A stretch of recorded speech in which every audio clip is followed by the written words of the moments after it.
Kasus lain, saudara, dua pria melakukan pemerasan kepada pedagang di Pasar Baru, Rawalumbu, Bekasi. Pelaku ngamuk dengan menendang dagangan milik pedagang tersebut.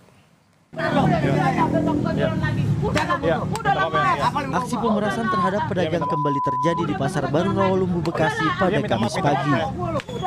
Kedua preman ini ngamuk dengan menendang dagangan dan memaksa korban menutup lapaknya. Kejadian ini berawal saat istri salah satu pelaku meminta iuran harian namun mendapat penolakan dan kata-kata kurang sopan dari pedagang. Mendapat laporan dari sang istri, pelaku mengajak adiknya mendatangi lapak korban dan melakukan pengancaman. Kedua pelaku ditangkap di rumah kontrakannya tak jauh dari lokasi kejadian. Pelaku mengaku uang hasil pemerasan digunakan untuk memenuhi kebutuhan sehari-hari. Dia melakukan aksi mengambil iuran ini sudah kurang lebih 3 tahun.